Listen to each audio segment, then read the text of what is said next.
Hi everybody. As I record this, it is the week of April 15th. April 15th, of course, is tax day, but I'm not going to talk to you about taxes. April 15th also happened to be my late mother's birthday. My mom was born in 1940, and she passed away in 2005. So, in honor of her, I am going to share with you one of her favorite jokes.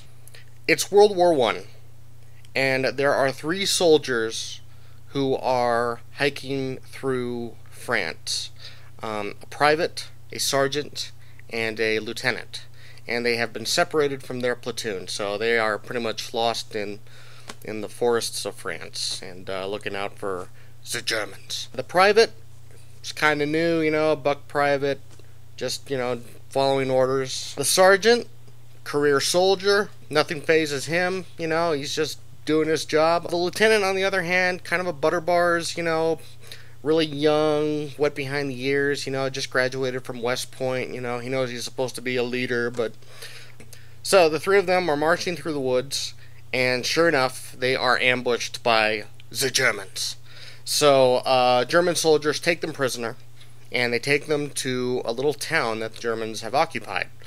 And for kicks, they decide to throw themselves a little kangaroo court, and they charge the soldiers, the American soldiers, with some trumped up charges, and of course they find them guilty, and they sentence them to death. Now, after the trial, the tribunal that found the soldiers guilty are trying to figure out, how they should execute the prisoners. So the first guy's like, well, let's keep it simple, firing squad, blindfold, cigarette, the whole thing. So, and the rest of them are like, no, that's too typical. We need to do something different. Another guy says, oh, I know, let's hang them. Yeah, we'll do it in the town square. We can invite everybody to come and watch. Would that be great? And the third guy's like, no, I like the town square idea, but I got an even better idea. We're in France, and I saw behind the city hall an old guillotine. I think we should use that to execute them. And they're like, oh yeah, what a terrific idea, man. Hey, when in Rome, right? So they set up the guillotine in the town square, and everybody gathers around to watch the execution. And they have the three soldiers there standing by waiting to be executed. So the executioner says, okay, bring up the first prisoner to be executed. And they bring up the private. And he walks up the stairs, he's trying to be brave. He's like, oh my gosh, oh well. And he goes and he puts his head into the guillotine.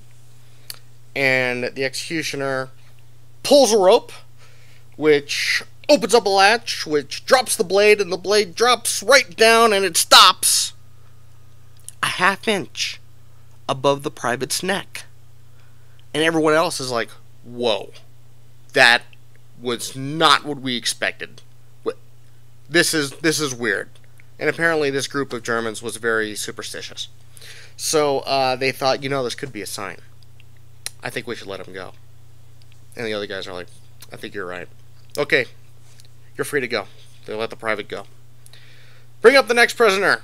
And they're bringing the blade right back up to the guillotine. And the sergeant comes up the stairs. And he's like, all right, yep. He's trying to be all macho about it, Yeah, I regret I have but one life to give, blah, blah, blah. So he goes, puts his head into the guillotine. The executioner pulls the rope. The blade comes loose and comes down, and it stops just a quarter inch above the sergeant's neck. And again, the Germans are blown away by this. They're like, oh my gosh, this is crazy. It must be a sign. We better let them go. And so he goes, okay, Sergeant, you're free to go. And he's like, oh, great, and he steps down and runs off into the woods to catch up to the private. So, the executioner says, bring me the final prisoner to be executed. Bring the blade back up. German soldiers go down and they get the lieutenant. They take him by the arms and they march him toward the guillotine. But before they get on the stairs, the lieutenant's like, wait. If you were to put just a little bit of grease. That was for you, Mom. I love you. And I miss you.